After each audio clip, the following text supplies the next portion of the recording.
Professor Kurian, good evening.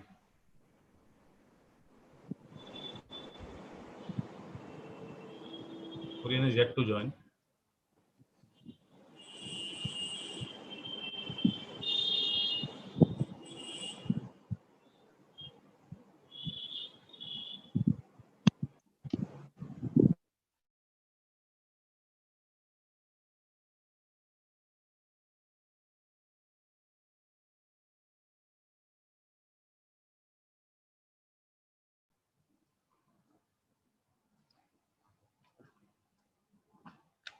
Hello.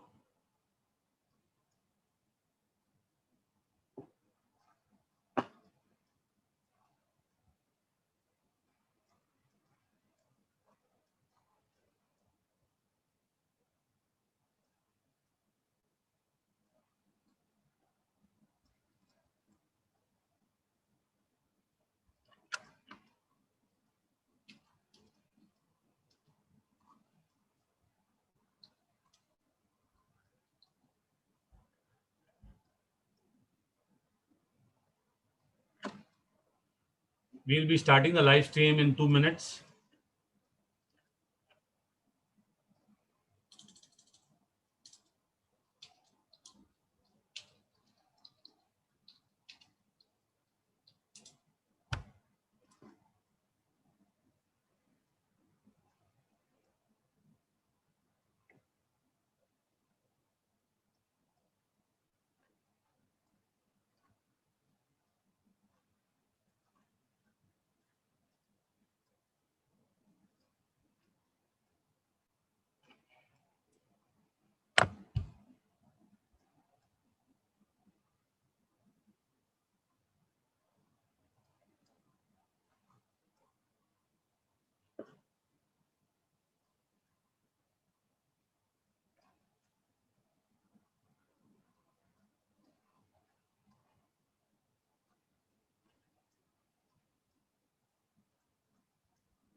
Please start. Professor Kurian is having some difficulty with internet, but he is joining. Okay. Please start. Please start. Well, good evening, friends. I'm Stanley Fernandez, and on behalf of the Citizens for the Constitution, I welcome you to this interesting panel discussion, which we have aptly titled Educating the Nation and Will the NEP to the 2020 Deliver?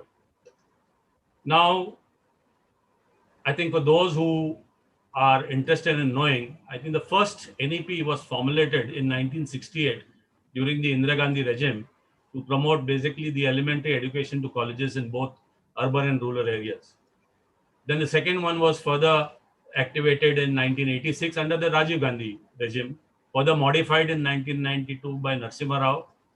And then the latest one was that is being introduced is now in 2020 under the Modi government. Now, I was just reading the news, the papers, the various ways and means and people debating on NEP, and you realize these are the words that come out and these are the issues that come out. But I would like the panelists to discuss that. But I would like to come up what is actually the concern, the debate that's happening. Because if the NEP was good, I think we would have finished everything in 1 week and got on with the job. But the very fact there's murmurs, there's issues, there are other things coming up, it only means there is something inside which does not give a feeling of, calmness, peace, and goodwill in this NEP to the 2020.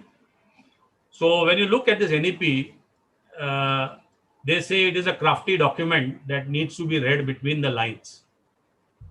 Now, what bothers is I would like to touch upon some things that really bothers people. One of the things that it states is in particular students say they would have the option of exiting after grade 10 and re-entering in the next phase to pursue vocational courses available. Now, the issue that comes up in such kind of wording is that if you impart vocational education, and of course this will be done by the the poorer sections of the society and give them certificates, then won't you be creating the same pyramid-like social structure where only the higher education is reserved for the privileged class, the high caste Brahmins and the economically powerful social classes, and you would still have the same system where the poorer will remain poor and do all the menial jobs, and the well-to-do will always be at the top. Now, this is exactly what is happening with the NEP 2020, that it turns a blind eye to this deep-rooted inequalities, because the caste reservation is taken a backseat here now. So some question whether it is a politically ideology move rather than a push for educating Indians. The second biggest thing that comes out very, very strongly is when you look at the entire presentation of the NEP, even in its concise form, uh, it gives an idea that there will be a lot of teachers, a lot of infrastructure, a lot of things set up which needs money. The question is, where is the money? Is it only rhetoric or is it something actual? Now let's look at something that is happening in India. Between 2014-15, if you look at the actuals spending and 2019-20 budget estimates, the share of education expenditure in the total union budget fell from 4.1% to 3.4%. Now, this is against the prediction in the Kothari Commission, which when the first NEP was being commissioned, which said that there should be a projected investment in education to the tune of 6% every year, looking at even projected growth of national income. So there is absolutely a mismatch in the what is presented on paper and what is the reality on the ground. Another thing that comes cropping up with various quarters is that some say that the mother tongue fanatics are keeping India a poor and backward country. Now we already know that in the knowledge economy that we are in, English is the language, and India has benefited a lot with that. Okay, we wouldn't have many jobs basically in the IT industry, services outsourcing, or the softwares making, the software engineers making websites, answering customer calls, doing accounting, analyzing data all over the world. I think the same is true in pharma. So and the same is true even in now where India is going into the missile technologies, the various the DRDO technologies, the ISRO technologies. So where you really require, real learning, which is the basis of which is today English. And I think the biggest controversy, I would not like to dwell on all, is that probably because there are many controversies in the NEP 2020, that's probably the reason why the Modi government thought of bringing it without any discussion in parliament or without any discussion with the state governments or the stakeholders.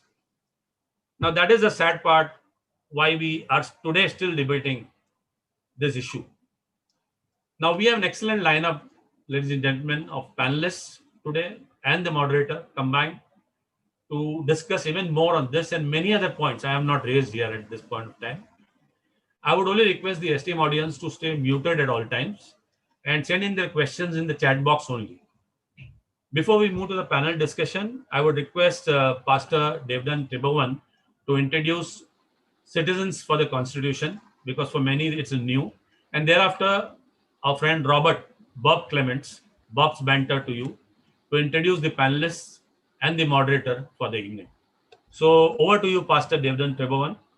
Thank you, Brother Stanley. Thank you very much. Once again, we welcome you all. We have great prominent leaders of our nation with us today. And just like to brief you about Citizens for the Constitution, the scenario, the political scenario changed and the nation was facing a lot of problems. So last year, some of us got together like Tistaji, Professor Ram Kumar, Irfan Sir, Shamdada Gaikwad, Robert, Pastor David Fernandez, Dolphy D'Souza, Comrade Saeed Ahmad.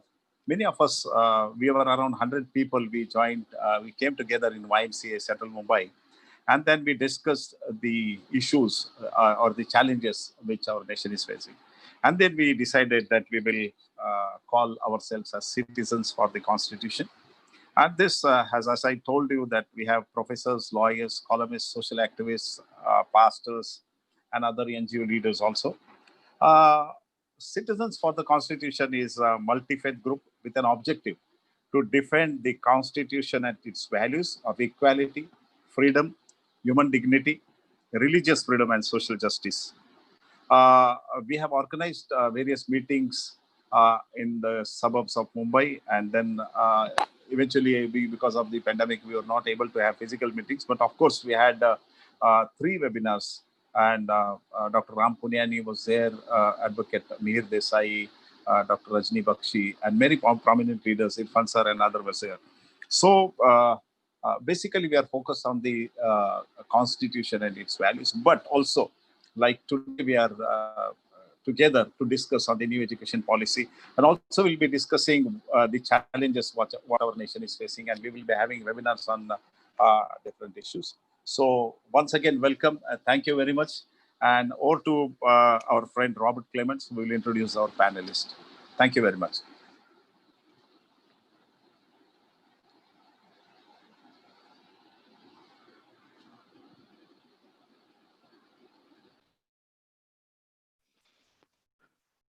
Thank you, Pastor. Thank you very much.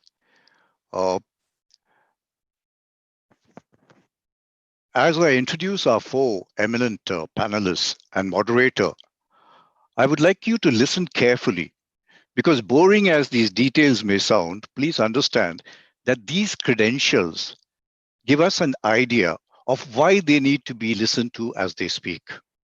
And I'd like to start with Dr. John Kurian.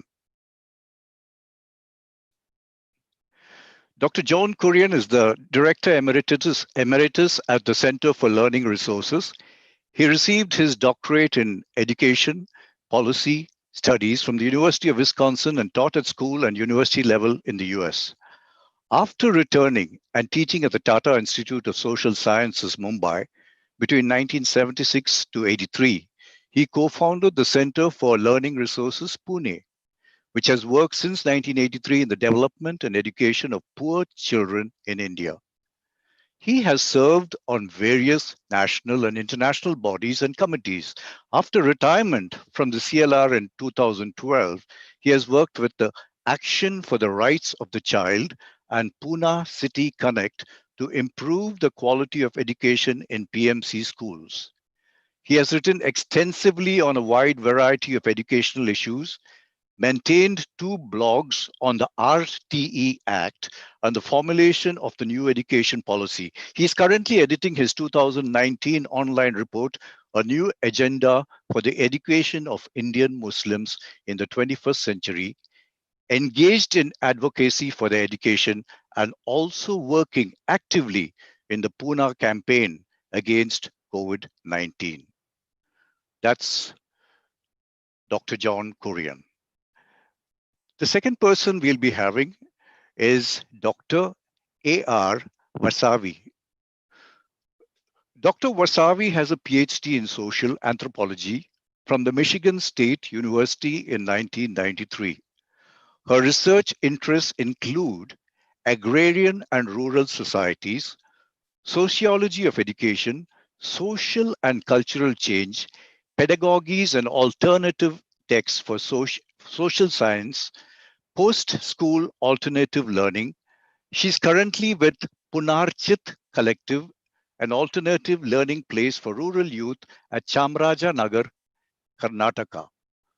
Dr. VASAVI is a founder and active member of the Center for Research and Education in Social Transformation, Kozhikode, Kerala, an institute that facilitates comprehensive learning for the scheduled castes and tribes.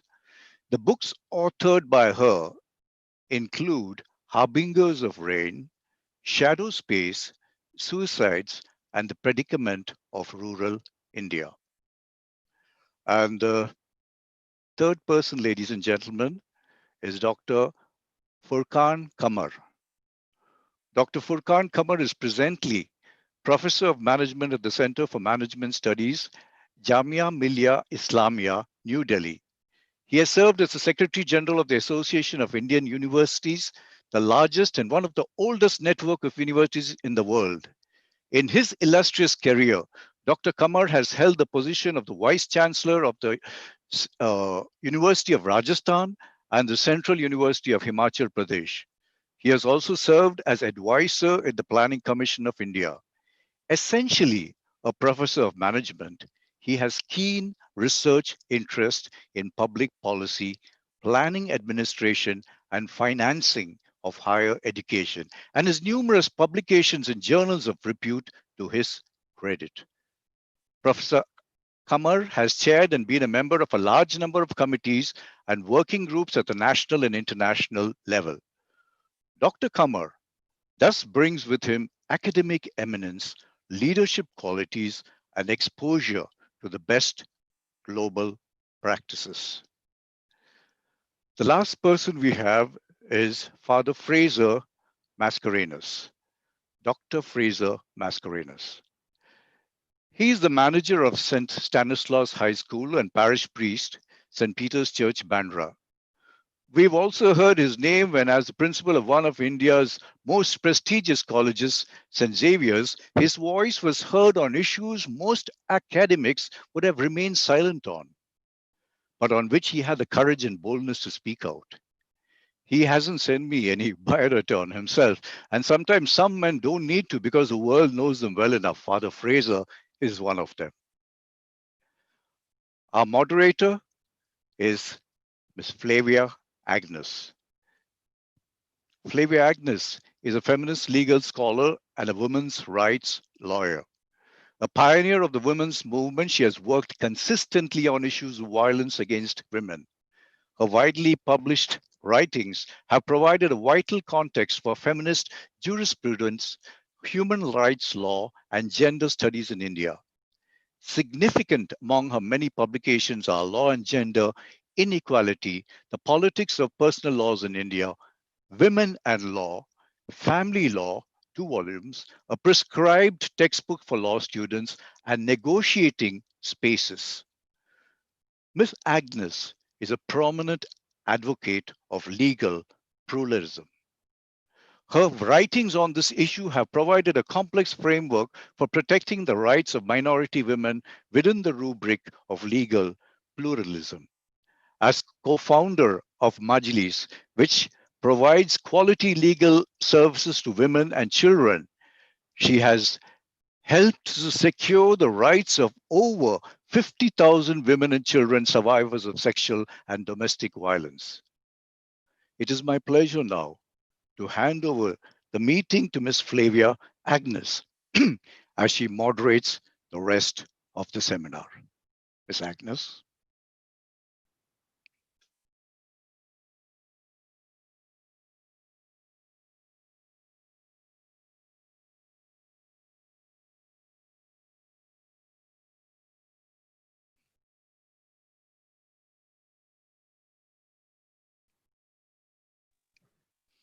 Okay. Thank you so much for the introduction, thanks to Robert Clemens. Robert Clemens. And I'm sure it's going to be a very interesting panel discussion. My role is only to moderate the speakers when they speak, and each speaker will speak for about 10 to 12 minutes. And later on, we'll have a question answer session. So, shall I call upon the first speaker today evening, who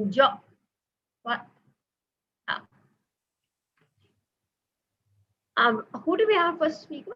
John? Yeah.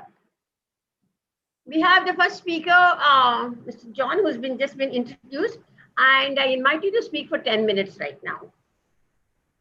10 to 12 minutes. Thank you.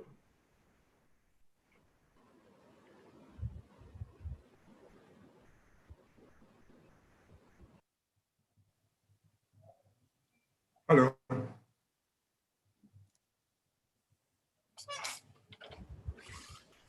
Can you hear me? Hello. Yes, sir. Can you hear me? Okay, fine. I can't see myself, but do I need to do something else with the screen? We cannot see you. Okay. I've started my video too. Video on.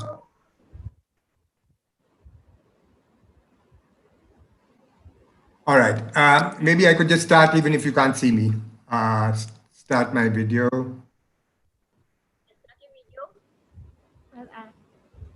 To start your video, Professor Kurian, because this is being I've recorded. started it, but now it doesn't seem to. Okay. Can proceed, nevertheless. Try it again, please. Yeah. Okay.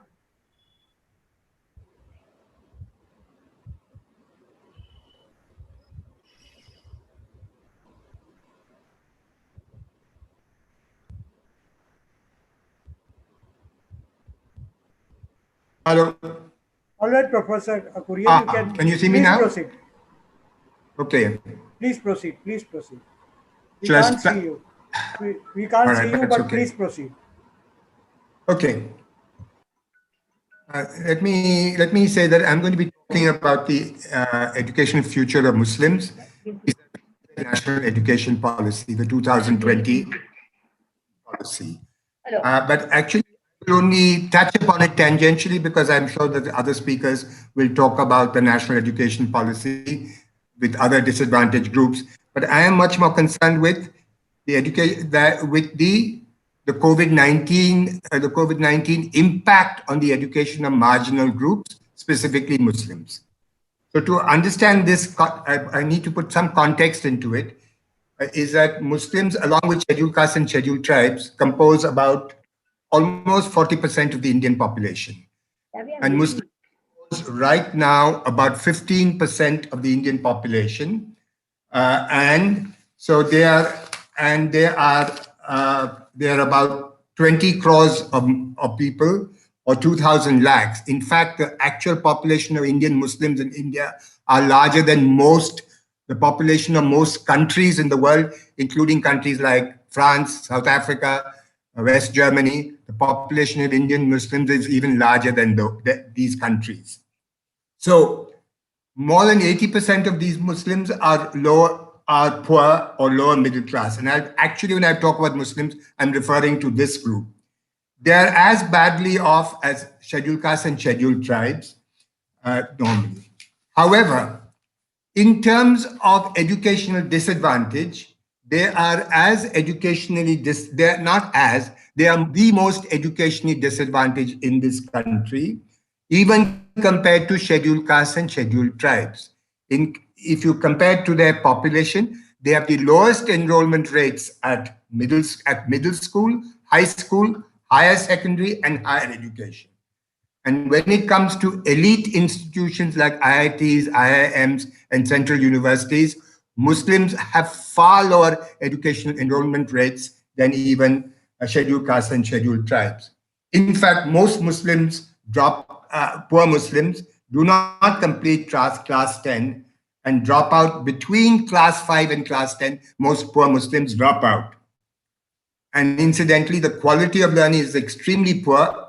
And this is true of all other disadvantaged groups, scheduled castes and scheduled tribes. And so let me just very briefly touch upon the impact of the national 2020 national education policy. So when I look at the national education policy, it doesn't really have much for scheduled castes, scheduled tribes, but it has actually even far less for Muslims. It's a very strange thing is that in the 2019 draft, 3 groups were identified as disadvantaged groups: scheduled castes, scheduled tribes, and Muslims. So when these 3 groups were mentioned in the 2019 draft, in the 2020 draft, scheduled castes and scheduled tribes get mentioned and special schemes for them are mentioned. But in the 2020 draft, Muslims are completely absent from it. So that Muslims, at least as far as the 2020 NEP goes, should not expect too much from the 2020 NEP. I think other panelists will talk about what are some of the issues and concerns that disadvantaged groups have with the national education policy, like scheduled castes, scheduled tribes, and Muslims. What are the other issues? But I won't touch upon it because I have very limited time, but I need to talk about something which I think is going to have far larger immediate impact on the educational future of all groups, including Muslims. It will include all poor people, including scheduled castes, scheduled tribes, Muslims. Now, it's very clear that millions are slipping into poverty right now, and those who are lower middle class are slipping into dire poverty as the months go by. And this is going to have a tremendous impact on the health of infants and children and all the nutrition and health impacts. So whatever has been the considerable gains made in the last decade in the health and nutrition and health of infants is going to deteriorate even further. We had the largest number of stunted children and wasted children in the world, and this is going to even increase. And that will have a major impact not only on what number of years of schooling, it will have on quality of learning, and it will have a major impact on even income after they finish school. The other problem will be that when they come back to school, their learning skills, their limited learning skills, many of them will have lost their learning skills. And there will be a dropout before they come to school and after they come to school. This impact will be felt mostly among girls. Girls will be dropping out quite considerably over here. And let me put a very interesting statistics. There are, in fact, right now, more Muslim girls than boys. You may be surprised to know that. More Muslim girls than boys in school right now, not in higher education, but in school. So, the notion that Muslim parents are reluctant to send their girls to school is just not correct. But what is likely to happen as a result of COVID-19 and when people are struggling to make both ends meet is that girls are going to be retained at home to help with domestic kinds of work, and they were likely to send their boys to school if they do send it. The other huge issue which I am concerned with is that all disadvantaged groups have been, whether scheduled castes, scheduled tribes, or Muslims, most of them go to government schools. This is an important fact to understand. But what will happen with government is that as a result of the pandemic, we already know that the GDP is not going to come back in the next few years at any level at which they were there, at least for a number of years. So there is going to be a definite reduction in government budgets, and leave alone 6%. I don't even think that they will be able to keep the 4% or whatever in the next few years to education. So there's going to be a reduction in budgets at the government level, central level, state level, and local level. This reduction is going to affect the disadvantaged groups like scheduled castes, scheduled tribes, and government. There will be reduction in the free government provisions, reduction in scholarships, etc., which have been primarily responsible for scheduled castes, scheduled tribes, and Muslims enrolling in school and remaining in school.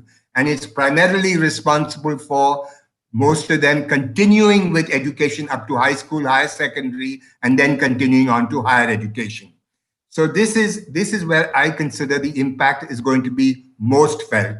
But this is not going to be for Muslims. The national education policy is not going to help them because, as I mentioned, they do not even feature in the national education policy. There is, for instance, a huge amount of attention paid to ancient India, and after the attention paid to ancient India, there is not a mention of Islam or the contributions of Islam or what happened in colonial India in the national education policy.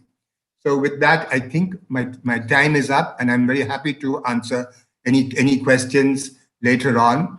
And I hope I hope, even though I'm not been seen, that I've at least been heard. Thank you.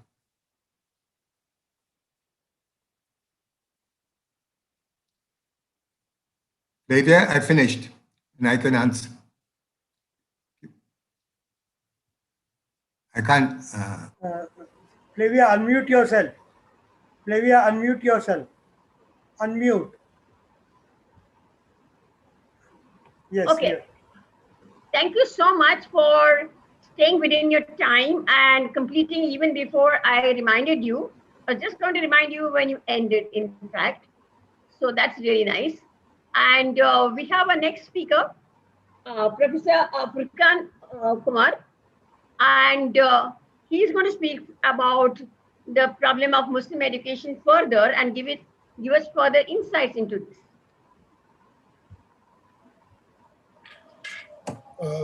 Thank you very much. I hope you all can listen to me and I'm audible. Thank you very much for giving me this opportunity to be in your midst this evening. I don't know how Irfan Engineer Saab identified me, maybe somebody else gave the reference. As speakers were introduced, you could have made out that with an exception of myself, all others are actually very actively involved in doing something, making the change happen. Unfortunately, I have been seeing things from a distance and have not actually been so much engaged into the real action. As I was saying before the program began, that I saw the 1986 National Education Policy after I had started my teaching career, and I was 5 years into teaching. And now I'm seeing this new education policy when I have no more than 5 years to be in academics.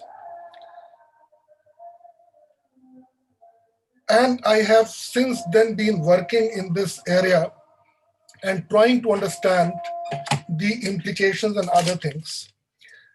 And let me make a few observations before I come to actually the issue of the education of Muslims and what national education policy provides for them. That sometimes we have a lot of hope, expectations from a policy document. But my analysis over a period of time since 1948 tells me that policy is an enabling document which provides kind of guidance to the government to the direction that it would take, a kind of commitment from the government. But the policy has never compelled a government to strictly adhere to what the policy provides for. So since very beginning, immediately from independence, we have been seeing that the policy and the resolutions might be suggesting one direction, and actually things might be happening in altogether different directions. Also, policy have never stopped government from taking decisions which are not provided for in the policy. For example, the last policy of 1986 and program of action document of 1992, if you see the provision and what has actually happened during the 3 decades that followed, you will find that things are altogether in different directions, in a different lines. The second point that I would say that this education policy has been in the making for almost 6 years.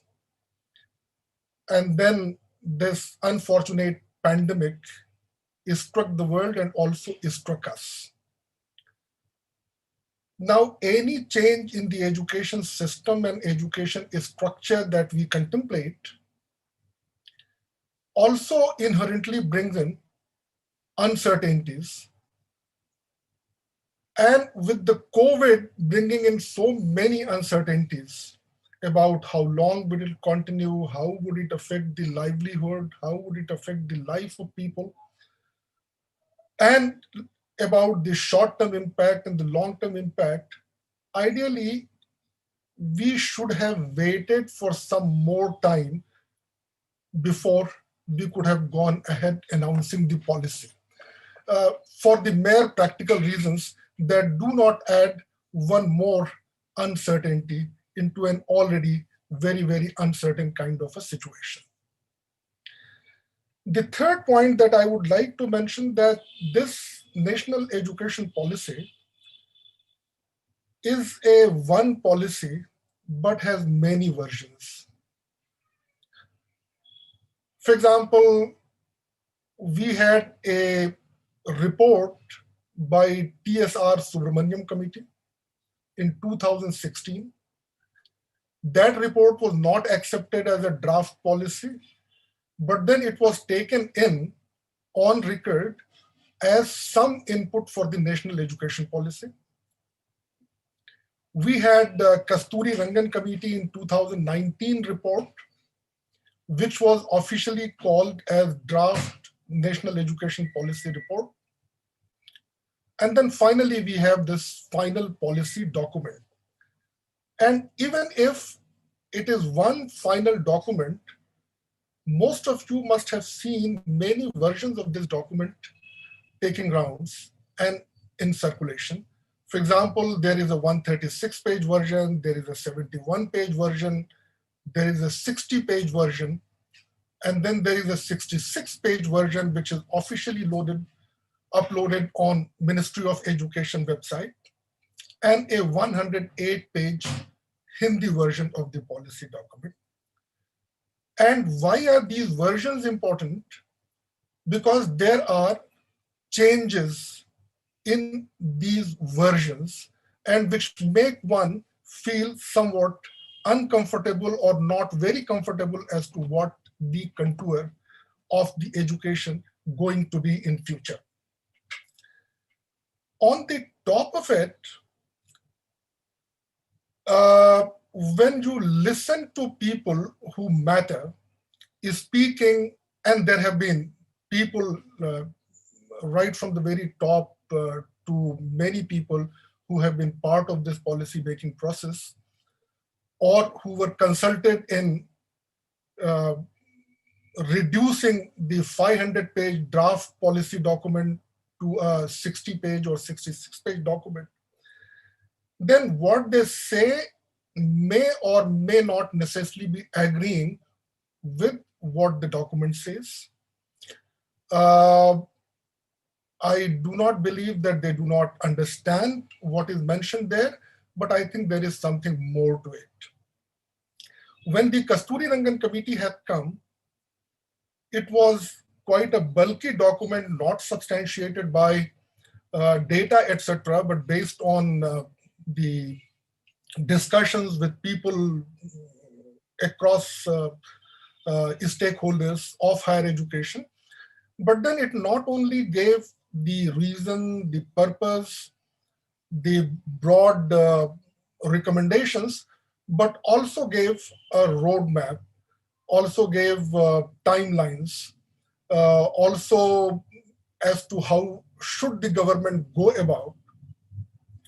But now we are seeing that once again, this final policy document and the points emanating from this policy document is being circulated amongst state governments, amongst universities for their ideas for implementation. It means at this stage, we are not very sure as to how the recommendations of this policy would take shape and how will they be translated into action. I would fully agree with what Professor Kurian said, and I would like to a little elaborate on it. As far as the education of Muslims at school and higher education is concerned, the draft education policy of 2019 provided for something specific for Muslim minorities. For example, it acknowledged that promoting education amongst minorities and religious communities is important. The draft had urged that we need to establish adequate number of schools with medium of instruction which are generally associated with Muslims, minorities, linguistic minorities were the kind of language which was used. It had recommended that good quality and excellent schools would be established in high Muslim population areas in the country.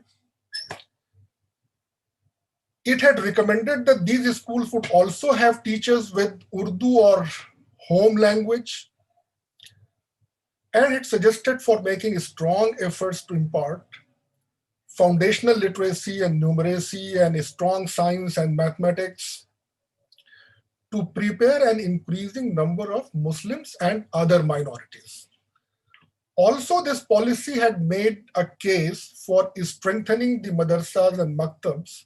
So people had thought that, okay, the existing schemes would continue. So the draft had spoken about modernizing the curricula, integrating them with the national qualification framework or national curriculum framework, financial assistance to these institutions for introducing science, mathematics, etc. Students to be encouraged to appear in the state board examination and the national testing services. Of course, it had then mentioned, the draft had mentioned that Right to Education Act is being misused by the minority institutions to circumvent the provision of the economically weaker section, and something need to be done so that they do not misuse the provisions of right to education. And then it had also spoken about scholarships and some special economic zone. That was the draft. Of course, the draft was circulated for discussions. Many from the minority communities had appreciated some of these provisions, but had also made some more suggestions. And now, post-consultation, now we have a policy. And this policy does away with all these and mention the word minorities only at two places. One, to say that minorities are also educationally deprived, educationally underrepresented, and at another place also to recognize that large disparities still remain and minorities are amongst that community where this underrepresentation is there. The word Muslim as such in the policy does not exist anywhere, but all of these things have been subsumed into what they call is SEDGs. That is socio-economically disadvantaged group. And then they define that this socio-economic disadvantaged group would comprise women and transgender, socio-cultural identities, and there they mention about scheduled caste, scheduled tribe, other backward classes, and minorities. It's not specified whether they are talking about linguistic minorities or religious minorities, or whether they are talking about minorities at the national level. Geographical identity, it means urban and rural, small town, aspirational districts. They are also including disabilities and also the socio-economic conditions, which they used to include migrants and low-income people and vulnerable people in vulnerable situations. Also orphans, beggars, urban poor. And then all of those provisions which were earlier also mentioned about minorities, they are now all mentioned for the people belonging to this category. So they have expanded the orbit of the coverage. Now, long time ago, somebody had commented that the only way the reservation can disappear from our country, or the stakeholders in the reservation or affirmative action would not be there, is when you expand the definition of the group which would to benefit from these reservations so much that there is no one likely to benefit from that. So that raises a question mark that is this one umbrella word to broaden the scope and the ambit of positive affirmative action, or is it to dilute the whole phenomena? We have been discussing this new education policy since time is very limited. And quite often we have been saying that this policy is rooted in ancient India, talks a lot about Indian ethos, culture, tradition, Indian knowledge system, gives the examples from the Bharat's Kadambari of 64 kalas, and everybody should be perfect in those arts. But then some people say that do not read too much about these things. These statements and these English language has been used to take care of certain kinds of people who otherwise would not have. Can you wrap up in 2 minutes, policy. please? In 2 minutes, I'll complete. So this is all rooted into this wants, but at the same time, this policy also talks about curricula, pedagogy, and so on. But one interesting thing, and that would be my last point to mention, that this policy talks about inculcating amongst people deep sense of respect towards fundamental duties, and also talks about constitutional values. And when they talk about constitutional values, they take everything from the preamble of the Constitution, but they exclude secularism and socialism from the preamble. When somebody asks these questions to someone who has been associated with this final policy formulation, he said that we are using the preamble which was in the original Constitution, and this secularism and socialism was added in the amendment in 1976 when emergency was there and the parliament was for the namesake, so we don't give much credence. When the same person was asked that this addition of fundamental duties was also introduced in the same 1976 Constitution, but why are you emphasizing so much? So there is no answer about this.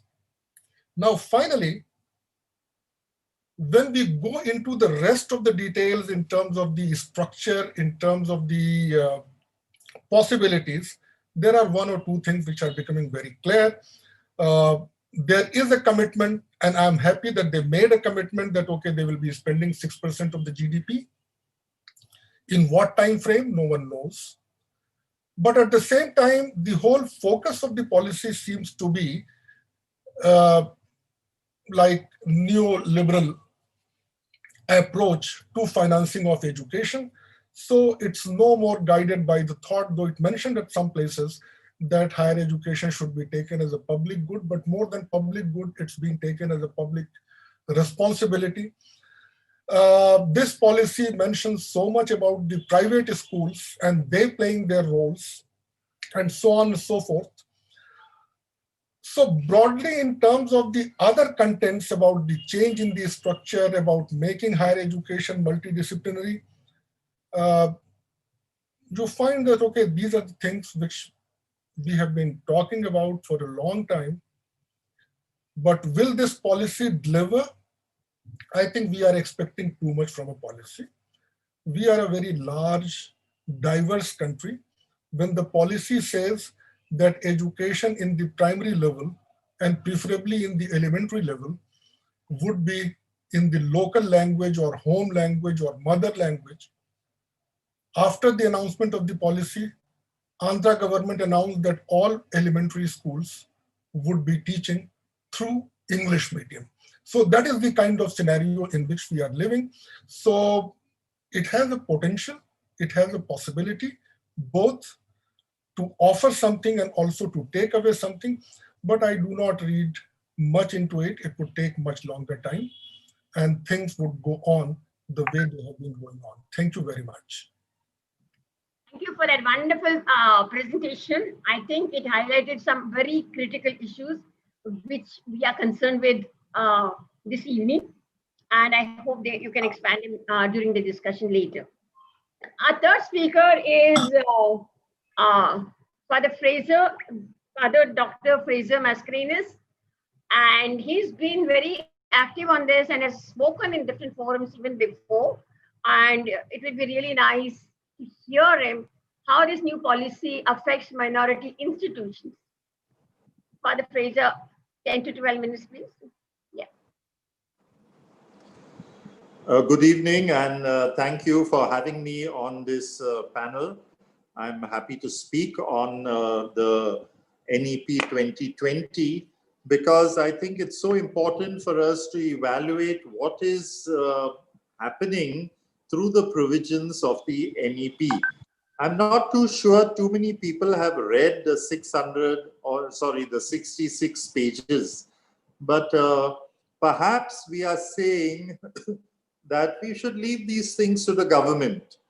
If we are doing that, then I think that's not a democracy, and that's not responsible citizenship. So therefore, I would like to point out some of the things that are very troubling in this policy.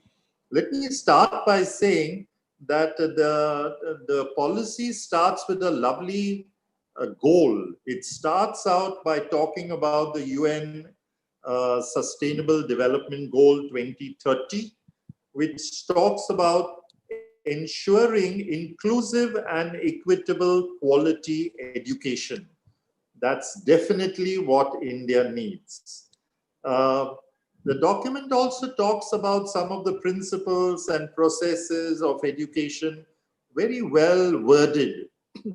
But the conclusion it reaches, I submit, is very troubling because it goes on to say immediately, such a lofty goal will require the entire education system to be reconfigured to support and foster learning.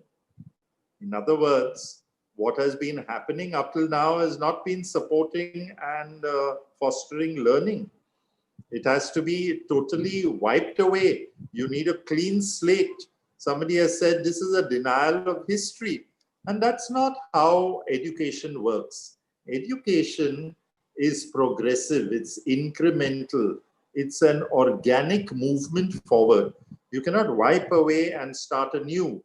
But this seems to be what the document is proposing. And therefore, I'd like to point out some of the things that they are proposing to do and maybe even acting upon, which would really do what they are saying, you know, totally reconfigure education. Let me start straight away by talking about the Constitution, because this has been organized by a group that is Citizens for the Constitution. And so I'm sure you'll be interested in that. One of the speakers has already mentioned something of this. Let me start with talking about minority contribution to education.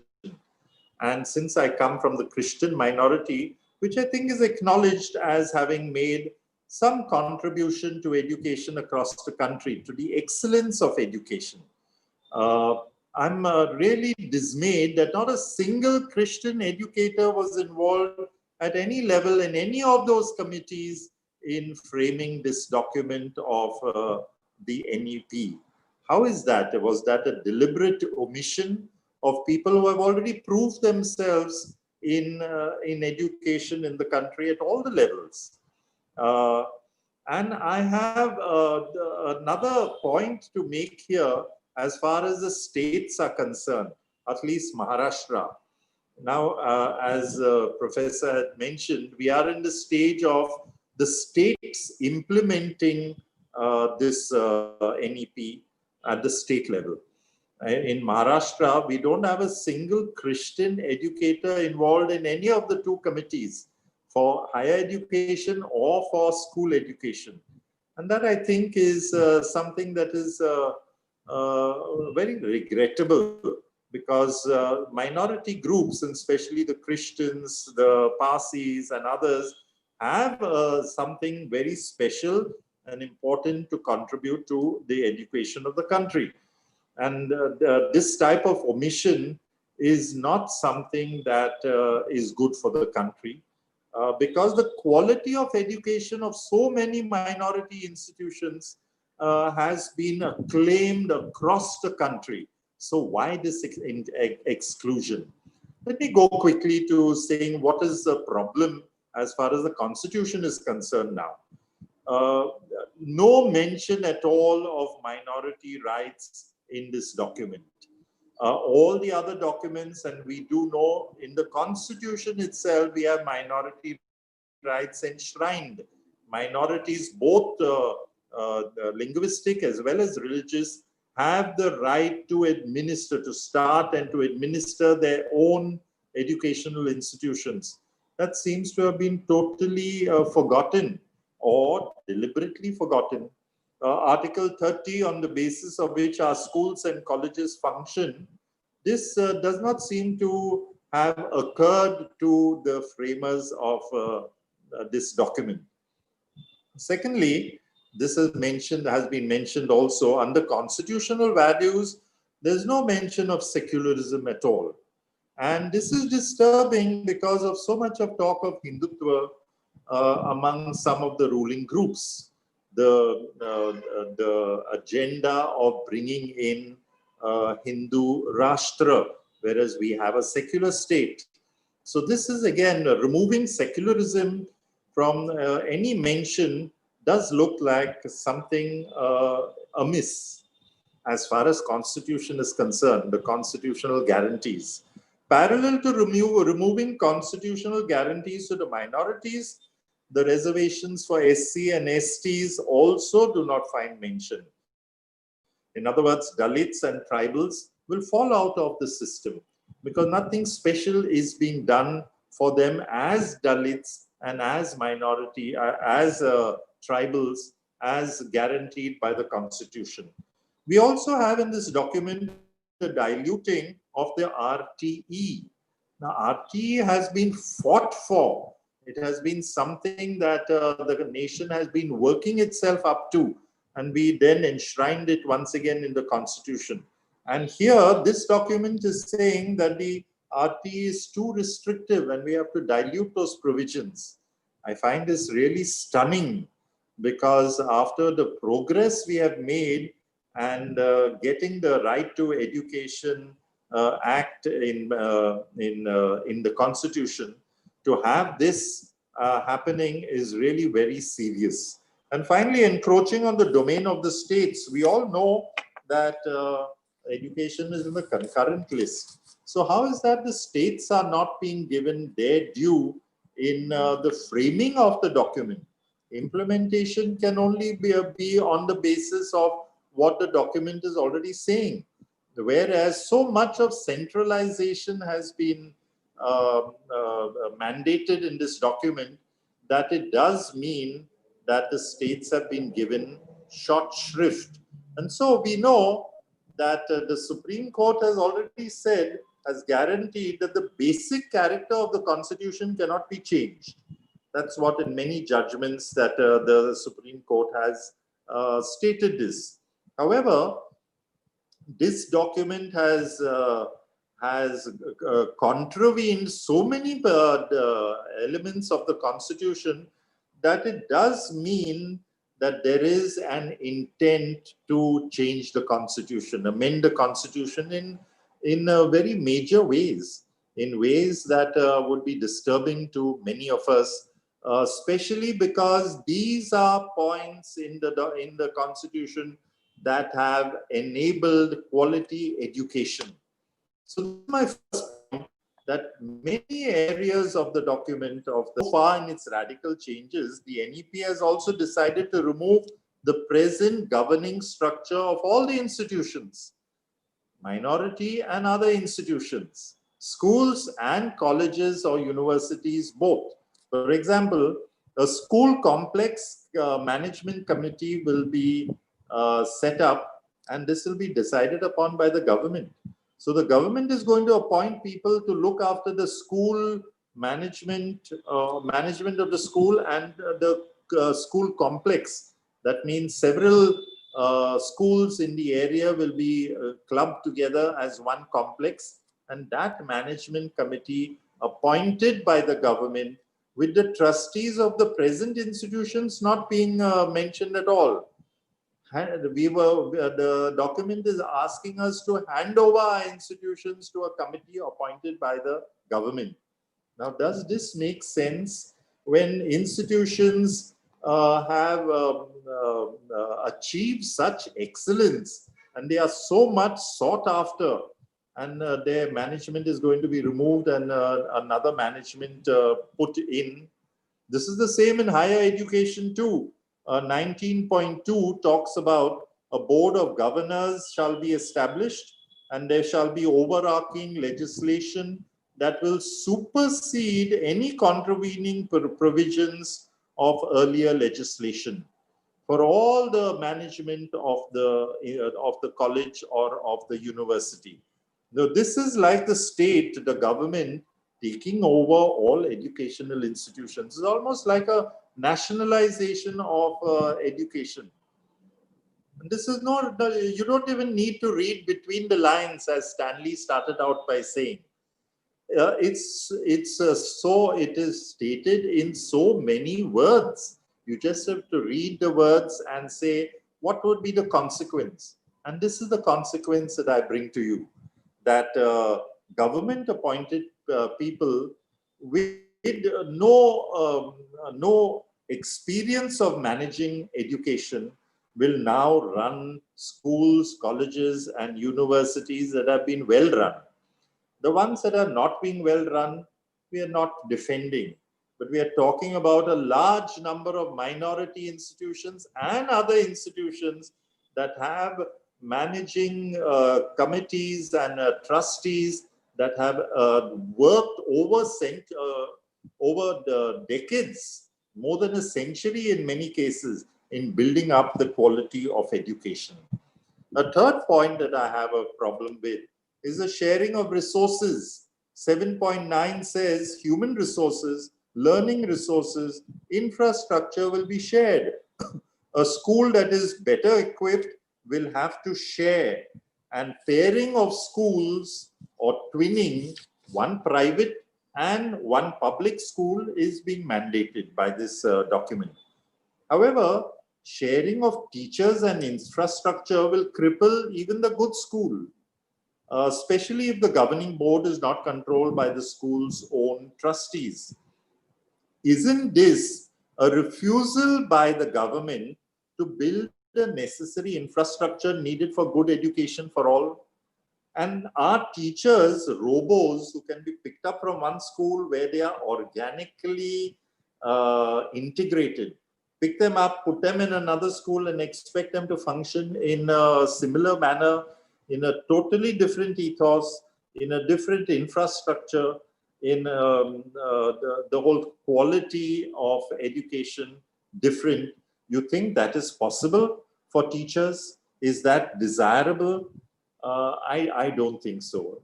Education is not so mechanical. And so really I would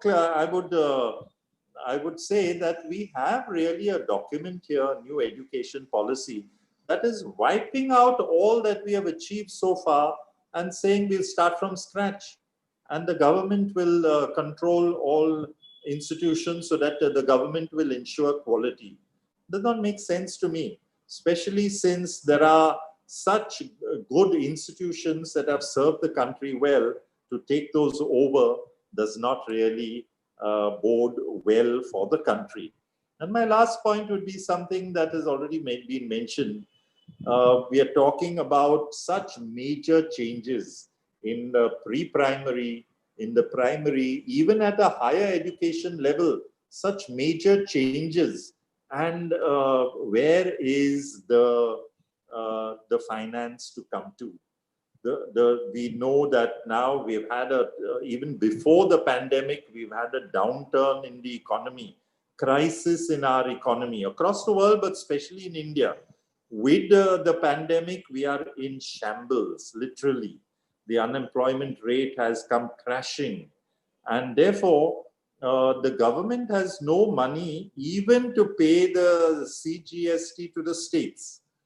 It has this present government in its earlier avatar in his first term, so to say, has brought the spending on education from 4% to 2.7%.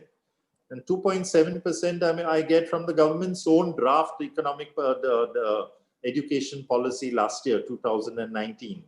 And so, therefore, a government that has shown that it prefers privatization. Therefore, it is talking about philanthropy. They are saying philanthropists will fund the education in the country. With such radical changes, they can be managed with philanthropy. I'm really astounded that even such a proposal has been made, and that such major changes are being envisaged and proposed and mandated when the finance for that is absolutely unavailable. And therefore, it does mean, as I'm sure our next learned speaker will highlight, that there will be large numbers, large sections of Indian population falling through the gaps. And if you read carefully, they have made provision for that. There are so many exits. They're talking about online education.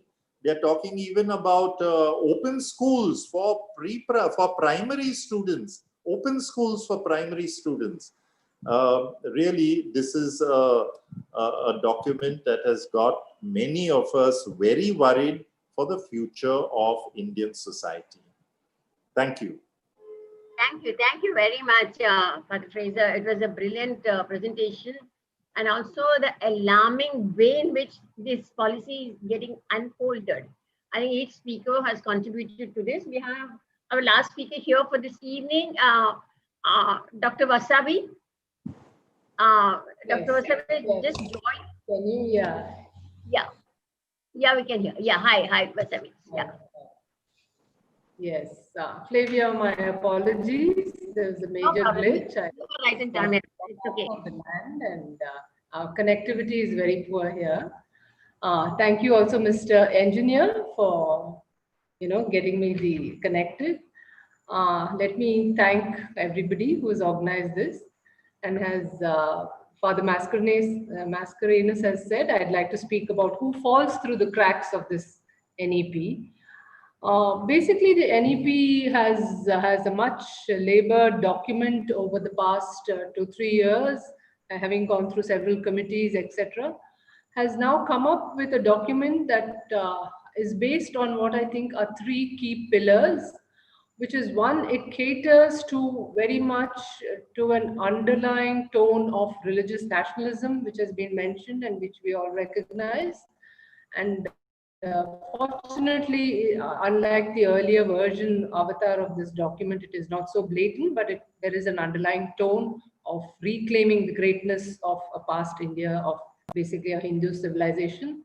Secondly, it seeks to imagine that India in the future will participate in a strong way in a large global economy, which again is quite far-fetched, therefore does not make the educational system feasible into such an economy. And thirdly, it caters very much to an urban middle class, aspiring class, and not to a majority who are rural and agrarian or very disadvantaged. So I just want to focus on all these people who are then going to fall through the cracks of the systems, what has been overlooked in the NEP. I think structurally the NEP, first of all, overlooks the extent to which our educational system itself is built on a very differentiated system, differentiated at the elementary level itself. For example, as data shows and as some analysis that I've done has indicated, India has the most varied, most differentiated elementary education system. We have something like just 9 boards, examination boards across the country, which cater to different class groups and different sections of the society.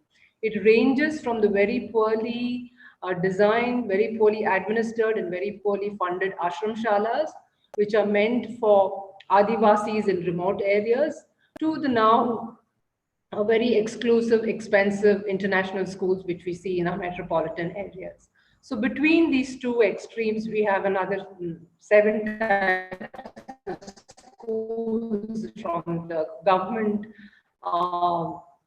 say the Rashtriya Vidyalayas, to private schools, to private schools run by minority institutions, a whole load of other schools, including the low fee paying private institutions, etc., and different kinds of government institutions, say even Navodaya, Shalas, or the military schools, etc. So with such a differentiated education system, very clearly you have the disadvantage going to the more poorly funded, poorly administered schools, and therefore the rich already going to exclusive ones and having different educational opportunities. So the very idea that education is a leveler, that should try to bring different people of different backgrounds and different capacities to a level playing ground is eroded here, it's challenged. And therefore, the idea of education having of either equality of educational opportunity or equality of quality in education are both challenged.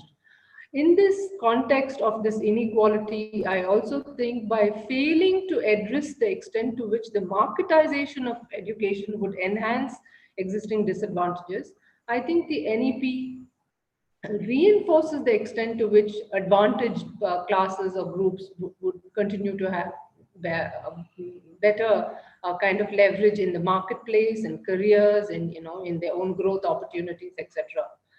Let me just give you two examples of how this is working out. Over the past decades, the neoliberalization of education has meant that even educational institutions that are set up to serve the disadvantaged have taken it as a leeway, a certain kind of permission to cater to different kinds of class interests. For example, over the past 5 years, I have looked at the extent to which Christian Catholic schools, which earlier used to cater to mixed groups from, and there was a time when convents, Catholic schools were considered primary, and even very rich people would send their kids to those schools, but you would have very disadvantaged children going to those schools. But over the past decade, Catholic schools themselves, even those run by Jesuits, etc., have started differentiating. They have different medium education, English medium for the more higher fee paying children versus local language, state language schools for those who cannot afford it, or where they give them free ships or some kind of subsidies, etc. So that kind of differentiation, even within these private schools, has been encouraged, and therefore a certain kind of marketization has been enhanced. For example, I have tried to look closely at the Jesuit schools or in colleges where there used to be 2 decades ago something called option for the poor that came from the Jesuits. It came from Europe. It was supposed to be implemented in Africa and parts of Asia, etc. But we see very thoroughly the extent to which this option for the poor itself is implemented in very, very few schools. Instead, some of these institutions are now even catering, for example, catering to fee-paying students, for example, MBA classes or computer classes, etc., or what are called vocational streams are being provided for those who can pay higher fees. The second one is the extent to which we are seeing the ways in which the demand for English medium in elementary schools or schooling has led to a deep fragmentation. Over the past decade, I've come across several students and several other educators have also in either their home languages nor in English, mostly because they have gone to schools in which English is very poorly taught. The teachers themselves have not been trained adequately, and therefore the end result is that they have memorized texts, they have just about managed to pass the exams, but there is no deeper, integral competency in either English or in their second languages. What we are seeing is something that Professor Ganesh Devi has highlighted is aphasia, the loss of languages itself among a whole generation of students or a whole section of students that we are seeing, which again is doubly disadvantages them. I know many of them who now cannot get jobs mostly because they are not competent in either languages at all. To link to that, you have, and I think Father Mascarenhas highlighted this very well, the extent to which minority educational institutions that have excellent work have been sidelined by the NEP, but also institutions such as The madrasas, etc., which even 10 years ago there was talk of what was called modernizing the madrasas to bring them into the mainstream. Those kinds of efforts and attention have not been paid to at all. I know sincerely the extent to which some of the Muslim groups are trying to bring about certain modernity, some kind of integrated approaches through the madrasas, but they do not receive state support or adequate attention. So again, especially religious minorities in these contexts who are then falling into a kind of segregated, or there is a ghettoization of their educational experience happening. The NEP also overlooks a very significant issue that has both plagued the educational system, but is also a sort of advantage or seen as a pro-disadvantage students' perspective, which is that of the reservation policies. It remains largely silent on the reservation policies. We know that the BJP does not endorse this, but by failing to address this, by either letting it die its natural death or letting it die mostly by neglect, it still does not do justice to the extent to which disadvantaged students need this kind of leverage to compete with those who come from advantaged backgrounds. But it also overlooks the extent to which the implemented by default. It is implemented in most cases, I don't say in all cases, only through lots of resistance, with a lot of grudge against these students who come from disadvantage. As a consequence, across the belt, what we've documented is the extent to which reserve category students are subject to deep processes of humiliation and again of discrimination in the institutions where they attempt to study. This accounts for the fact that large numbers of them actually drop out of the system, which then again is used against them by saying, okay, we've given them seats through reservation, and look, this is what they do. They just drop out, therefore they don't do justice to what was given to them. So by failing to address this, again, the NEP fails to look at a major structural issue which disadvantaged students face.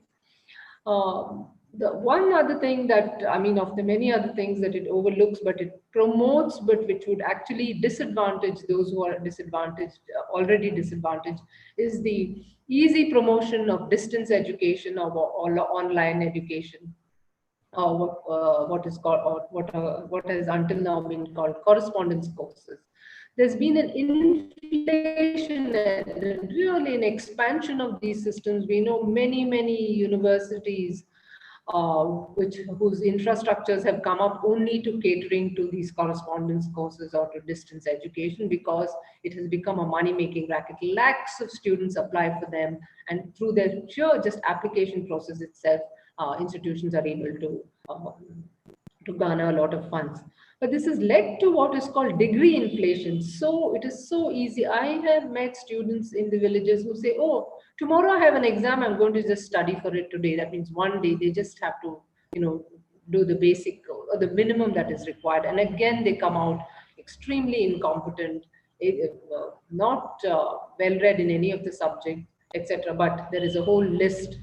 In one of the studies we did by looking at degree inflation, we saw how in rural areas, those youngsters who are waiting to get jobs, teaching jobs, the teachers' positions in the government systems, either in schools or colleges, had an average of 3 degrees. They would have one BA in this, one MEd, and then another MA in either a language or history or political science or any others, all through correspondence courses. Only the pre-university would have been done in a regular college. So this kind of watering down of the educational system services, making it accessible in the name of mass education, but not paying attention to quality, means that they are doing a great disservice to the most disadvantaged groups.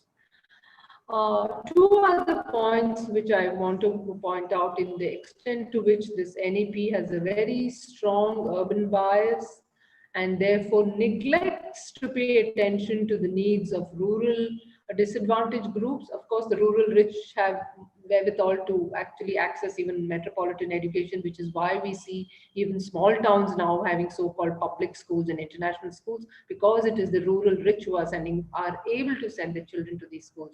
But for a large proportion of people, the deteriorating government schools, the deteriorating or the poor expansion of poor intermediary and higher education schools have led them not only to be alienated from their surroundings, but also has made them to join the large pool of what are called the educated unemployed. They are, as many villagers now tell us, neither fit for the city nor for the rural areas.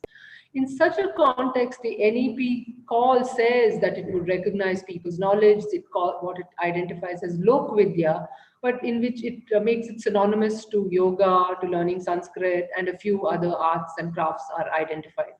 But it fails to identify very specifically the rich repertoire of knowledge systems that have existed in India and which are continue to be practiced across many of the West.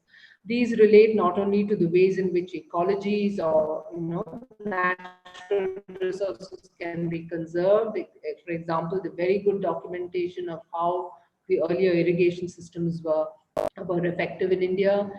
Much more than all of this, the rich repertoire of knowledge related to agriculture, to the ways in which of cultivation, sowing, but preserving seeds, and to a very diverse and rich kind of agrarian knowledge that people had, then to all kinds of smithies, blacksmithy, to carpentry, to weaving, very important, the extent to which the handloom industry was very key for centuries in India. But also a whole load of ranges of knowledge to medical systems, to alternative therapies, and to architecture, etc. None of these are listed as ways which could be scaffolded, which could be provided at regional levels, in which community colleges could come into being, in which there could be both a strengthening of local knowledge systems, but also making it viable for people to have sufficient and sustainable livelihoods in their areas. At the same time, this neglect of agriculture is so stark, and I just want to give you the example of Karnataka, where I tried to do some analysis. I met some young students who actually wanted to do, they came from agricultural backgrounds, they wanted to do agriculture, and when they tried to apply for seats in the government system, we found that in the whole of Karnataka, although there are 5-6 major agricultural universities, there would be a maximum of up to 2,000 seats at the entry level, and they would have to go through tests, exams, etc. But if you compare the number of engineering colleges that have come into being, that have mushroomed across the state in the 2 decades, seats are available for any entry level students. So what the economy has done and what the educational system has done is privileging again this global economy of, say, that engineering is what is the pathway to both a successful career and to a vocation, and it is not agriculture itself. So I think these inbuilt biases are not addressed at all by the NEP, and it reinforces the extent to which its consideration of not only existing needs, but also future possibilities are very strongly overlooked.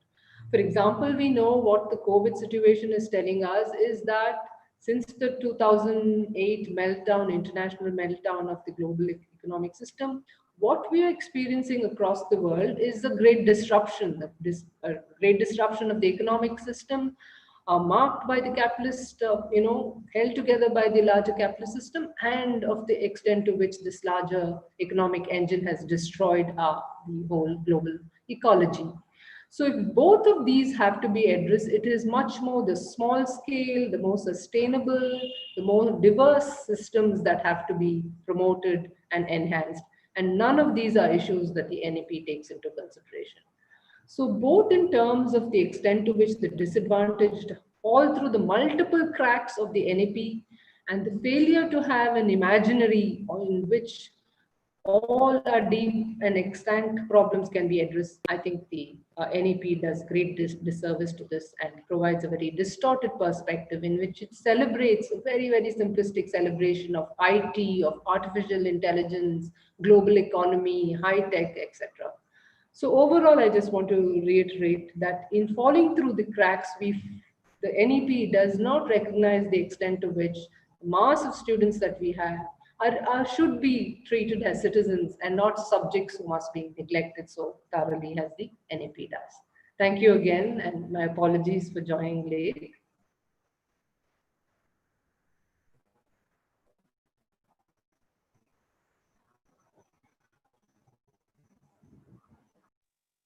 Sorry, all the presentations have been excellent, and each of them have focused on certain areas, which is education of Muslim minority, where the document has failed them completely, education of the Christian institutions and their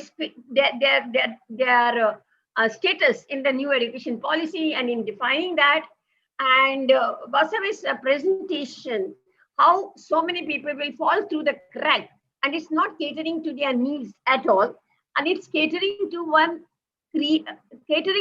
creating one elitist society fit for what they claim to the global world, to the global economy. But what is going to happen to the rest of it? How are we going to restructure all of these? How we are going to rebuild our nation, the coming generation, to the reality of the Indian life, urban and rural. The Adivasis are there are SC/STs are there are Muslim minorities are there. All of them are coming from a very disadvantaged group, and they're not specifically mentioned at all, and there's no scheme for them. And what's shocking, as Father Frazer pointed out, there's no mention of the constitution, there is no mention of secularism, there is no mention of the reservation policy, the right to education. I mean, where are we going and how are we going? The problem is that most of the people think, or I've seen some articles, that how great, how visionary this new education policy is, and how it's going to benefit, it's going to change the quality of education. From 3 years on, they are into this pipeline of education, etc., etc.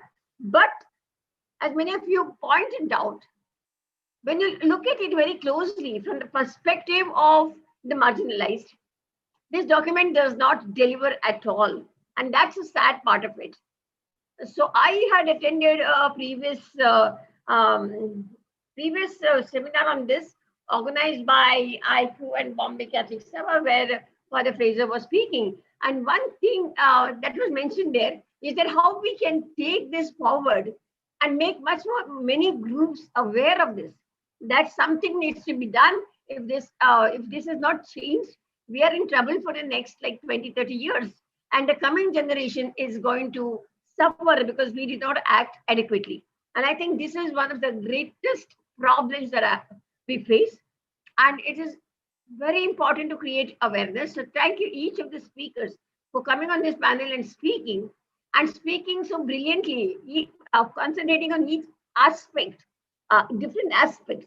And I think when we compile the report, in fact, it will come out very brilliantly that how this education policy is going to affect all of us. So now we take on questions. I'll just see what are the questions that are there.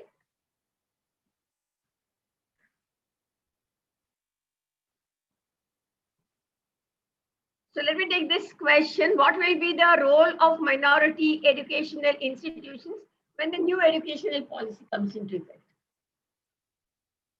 Father Frazer, I think this is for you.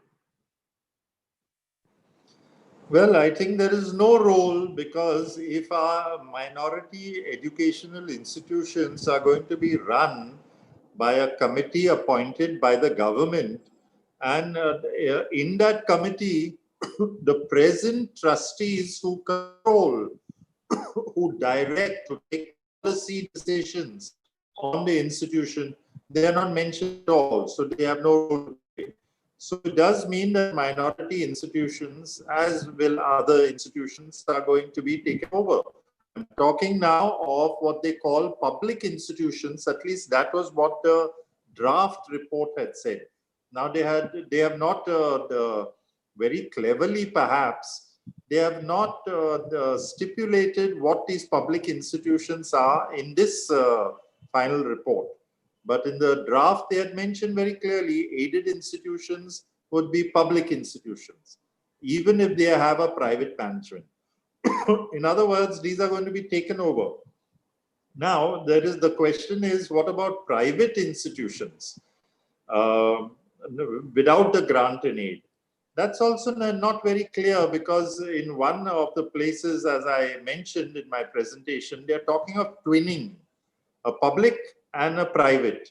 So if a private is going to be compulsorily twinned with a public, what freedom will that private institution have? So also, what I didn't bring up was the content now up till the 12th, from the pre-primary. In fact, they're saying from birth, from the pre-primary, say from an age 3 till the 12th standard, the content is going to come from the central government. So it would mean, I presume, that even other Indian boards like the ICSC, etc., would also be subject to this. So these things are not really clear, and they have been left so vague, but they can be applied to anybody now that they are in the public forum. And then later on, the government will say, why did you not protest at that time? So I think this has been cleverly done.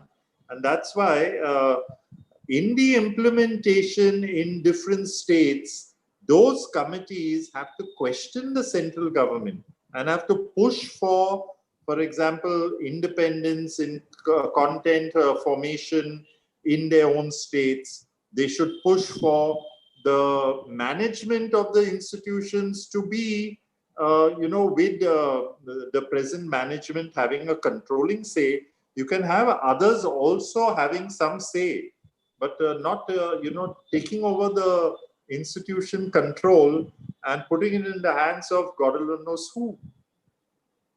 That's my my problem. But other panelists want to add to this? Anybody else wants to add to what Father Frazer said just now from the other panelists? I would just like to add one more thing, that one is about the minority institutions providing modern education.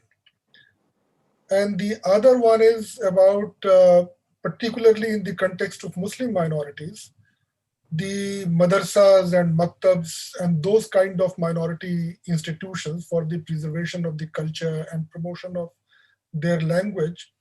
I think this policy doesn't talk about them at all. The draft policy had mentioned about their role and about the modernization. But then this policy final version doesn't talk about them. But then it again has an umbrella word, and the umbrella word, and that umbrella word is alternative form of education or alternative system of schooling. But I have been speaking to some of the minority, some of the management, some of the people who run minority educational institutions. They say that so long as the focus is on encouraging private participation in education, so their future is safe and they are free to run and operate, irrespective of whether they are minority or non-minority.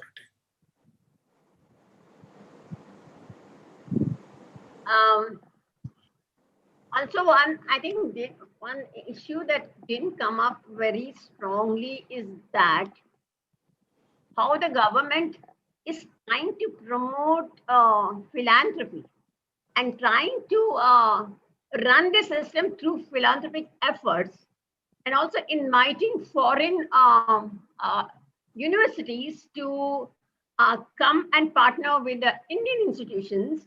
And what is going to be the cost of education then, and how will a cross section of society will be able to avail of this education?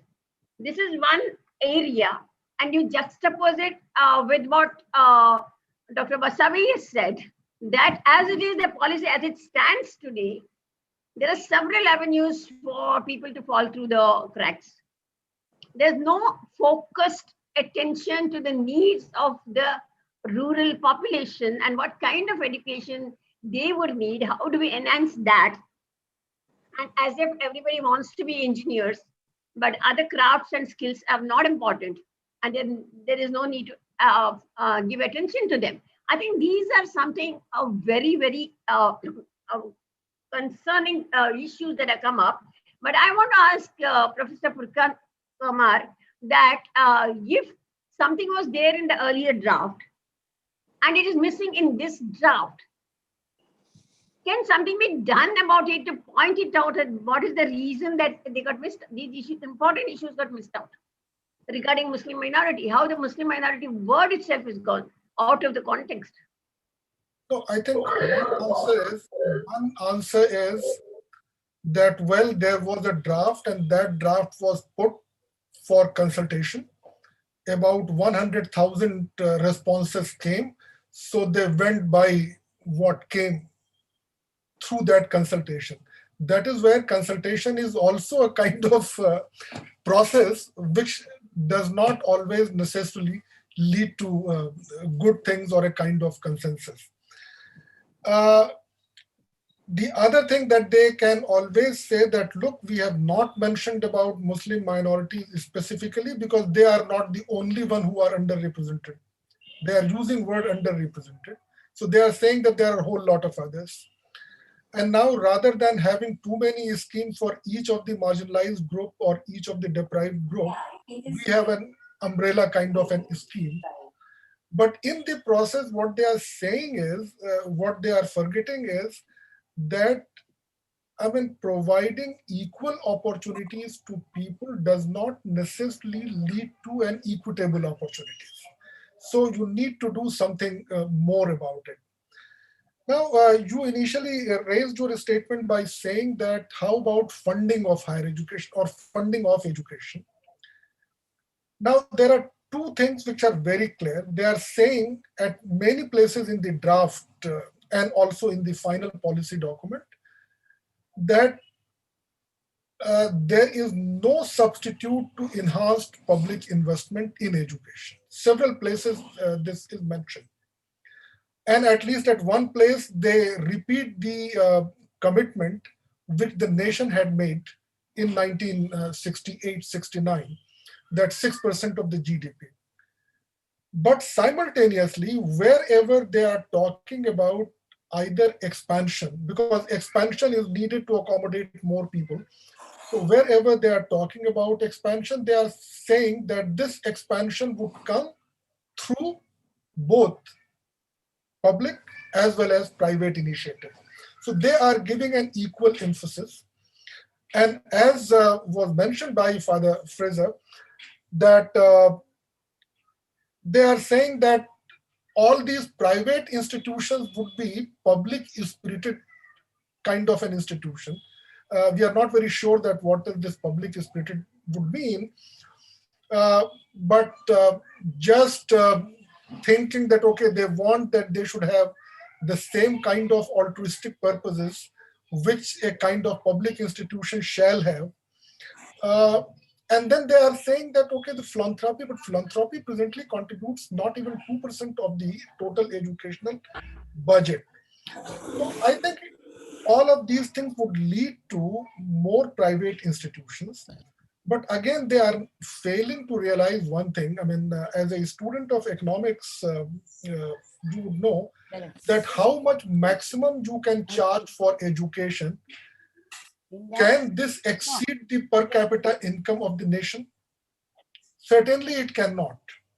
I mean, the fees that people can afford to pay has to be only a proportion of the per capita income of the nation. So there is a limit, and very soon we will see that if education becomes so affordable, so unaffordable, that even if you create capacity through private institution or through other means, people would not be coming forward to make use of that opportunity. This phenomena, you are already seeing this. There are engineering and management institute established, so capacity is far more, in fact, double or triple than we are able to accommodate a student because people are not coming forward. There could only be two plausible reasons. One is that either they are charging so much that people are unable to afford, the point that I was making, or the quality is so poor that people do not see value for money. And I think both of these come to an interplay. So there are a number of things. So this policy talks about a lot of things, but there are so much of a contradiction within the policy document. And perhaps when they will come to working out the details of the implementation, then perhaps they themselves would realize that, okay, now they are facing these kind of contradiction and dilemmas and how to address them. And then they will realize. Thank you so much. I have a question here for Professor Kurian. Professor Kurian mentioned that 80% of the Indians are poor and only 20% are above that mark. So how does this policy actually address the concerns of this 80%? So the question here that is asked, sir, that can the state governments correct what is lacking in the policy? Can the state governments infuse something else into it so that the policy becomes much more relevant for the minority, for the marginalized people? Is there a possibility, or what's the way forward according to you? How do we move forward from this? Professor Kurian?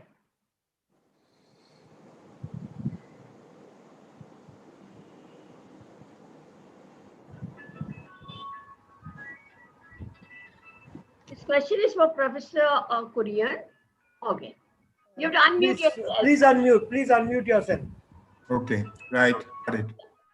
Okay. The policy, as far as I'm concerned, all right, one of the things that was not mentioned over here, okay, it was mentioned in passing by Dr. Mascarenhas, that this entire policy has given child rights completely, it has marginalized child rights. In fact, Father Mascarenhas mentioned, RTE Act is hardly mentioned in the 2020 document, all right? And we must only focus on the 2020 document and not on its avatars before this. Because that is the document which will be implemented by the states. The states are not going to go by the 2019 documents or the other variations, the 60-page document, etc. That was a PR exercise trying to get people to say good things about the document earlier on. So we must focus on the 2020 final document, which was approved by the cabinet. Now, and we see that, incidentally, and this is the issue over here, what has happened over here is the government is abdicating its responsibility and putting it into private enterprise and saying philanthropy should take care. Now, I'll give you an example. They are now saying that anybody can start a school at any time, all right? And they make a special mention of migrant children. So for migrant children, anybody can start, not necessarily migrant children, anybody can start a school you can hire teachers, you can have it in any kind of situation, congested classrooms, etc. So that goes completely against the RTE Act, which we fought for about 15 years. Because I don't know whether any of Father Mascarenhas may know, and you, Xavier, would remember that there was something called non-formal education, which happened before. And non-formal education, which I also subscribed to at one stage, the actual implementation meant that anybody, untrained, illiterate, semi-literate, could teach a bunch of children at any time for any hours without blackboards, without any input or etc. It took a long time to get the government to say that if you are going to start a school, that you must provide toilets, you must provide some materials, you must provide a minimum of facilities. Now the whole focus at one level says these facilities are sort of unimportant and anybody can start this. So there is an abdication of responsibility when children's rights, and you would be interested in this, Flavia, because children's rights are completely marginalized. In the 2019 NEP, I had great hopes because they were talking about extending the RTE Act, compulsory RTE Act, downward and upward. But in fact, not only is it not extended downward or upward, in fact, the RTE Act is itself subverted. So we are having a peculiar situation of the government, all right, abdicating its responsibility. And now what will happen is with COVID-19, it will now, at one level you can understand it. It will now point out to the lack of, now the point is the lack of budgetary requirements, etc. And that was why I was focusing on COVID-19 and not the policy, because I think COVID-19 is going to put a severe dent on the implementation of this policy. And to get back to what can be done at the state level, I must explain to Father Mascarenhas and all the minority groups over here, act together, all right, and put a concerted document, even if you are not being invited into the committees. You put a document together which is researched properly and properly phrased, etc., and not a single document, but as a committed, say the Christian community could do that. I think there are separate situations for Christian minorities, and there are separate situations for Muslim minorities. Muslim minorities have other issues, and let me say the most important issue for Muslim minorities is that they, poor and lower middle class Muslims, are the most educationally disadvantaged in this country. You compare them with SC, ST, they are far more disadvantaged. So this is a different set of situations, which is different from what Father Mascarenhas was talking, which is to talk about what will happen to minority institutions when this government is trying to control it in various forms. And now we still have an opportunity to work with states, because eventually policy is a central government policy. And we know that the 64-66 Education Commission, even many of the actual recommendations there have not even been implemented now. All right, so it will take years to implement, but in the course of which there is an absolute need of civil society to work actively, all right, to promote its views, and that needs people who are knowledgeable about policy, what should be written into a document which is then presented and then followed up. Thank you.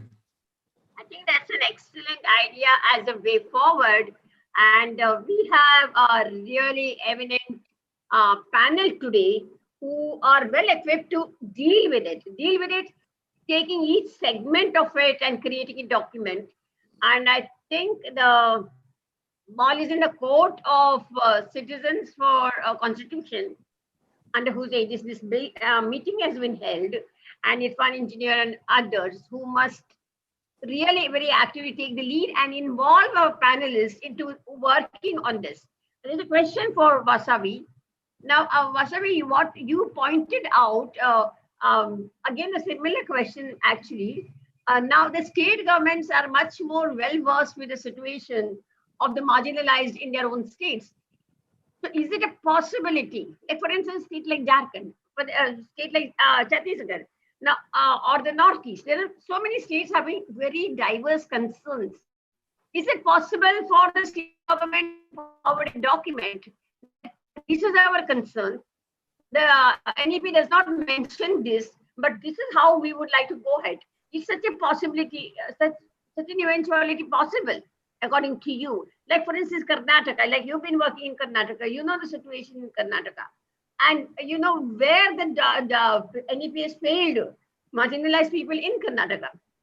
Would it be possible to prepare a document and negotiate with the state government regarding its implementation? What is your views on this? Yeah. I'm not sure at all to what extent. I mean, it's one can prepare a document as members of civil society, more, and also share it with the state government. But the current trends in state governments are that they're all subordinating themselves to the center, especially those states that are under BJP. So, for example, what we've seen in the case of the 3 agricultural bills that were passed, and there were widespread protests everywhere, despite the fact that agriculture is completely a state list. It is on the state list, and the center is promulgating issues, and states are actually falling into that and subscribing it. So I'm not hopeful at all to the extent to which states that are under the BJP or where there is a very strong prevalence of the presence of the RSS would really consider alternatives.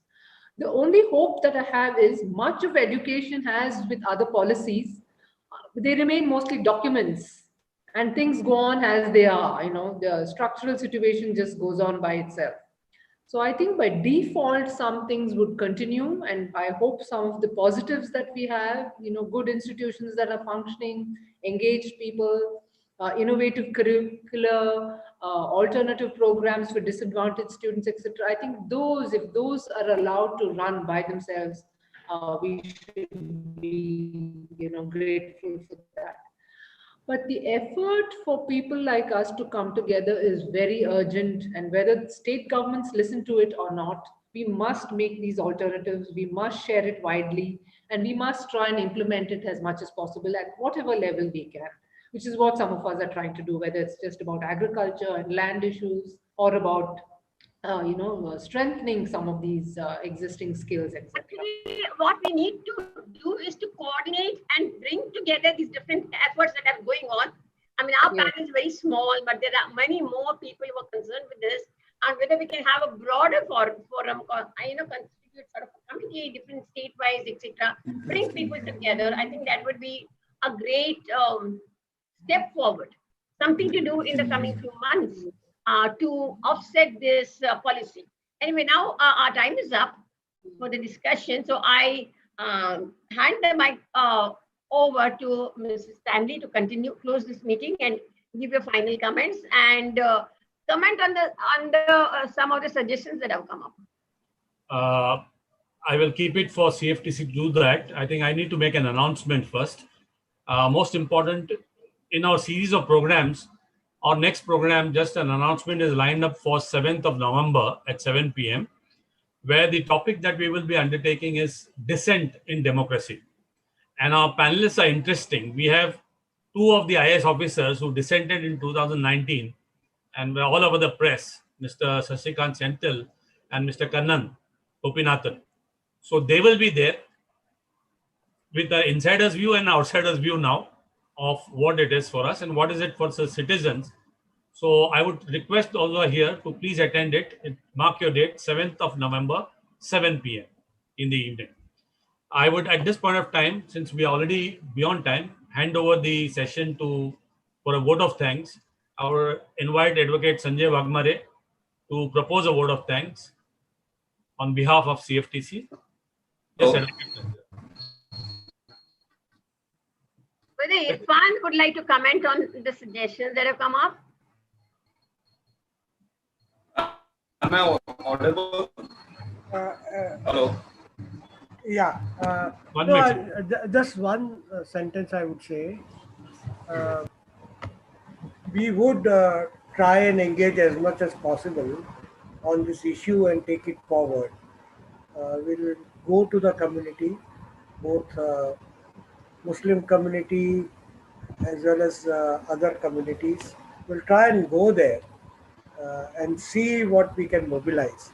Whatever little we can do, we should be doing, and we would be doing.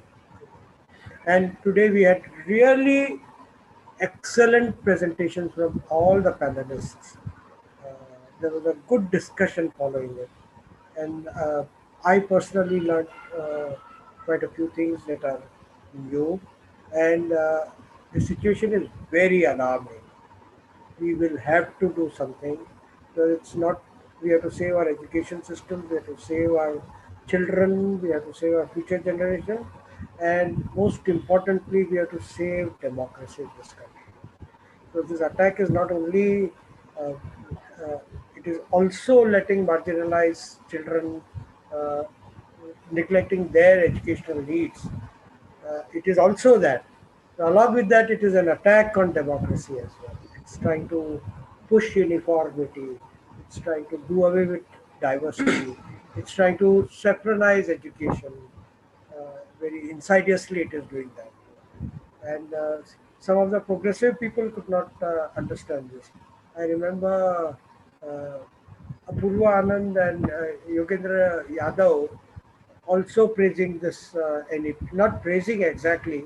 They are saying that it is the same, the old policy continues and it doesn't make much difference. There are many platitudes in the policy, it will not be implemented by the government. And here we learn today that it is not platitudes, it's dangerous. So we had a great evening, and I hope the participants today will go much richer. And we look to you to like take it forward, Irfan, so Yeah. we can work together under Citizens for the Constitution and CSS, and how we can take it forward. I think it's very important and it's very dangerous, as you rightly pointed out. Okay, sorry, Advocate Sanjay Wagmare, for intruding here, but I thought the points cannot be left loose like that. We need to have a direction to go ahead. In fact, after this, then what? This is a question in every. It was really a wonderful discussion. It is an honor to have been asked to offer a vote of thanks on the occasion of this meeting. On behalf of Citizen for the Constitution and team, I'm so grateful to all panelists for sharing thoughts and valuable their views. Thank you, thanks, and I appreciate for all panelists for wonderful presentation. And thank you, FLAVIA ma'am, for moderating this meeting.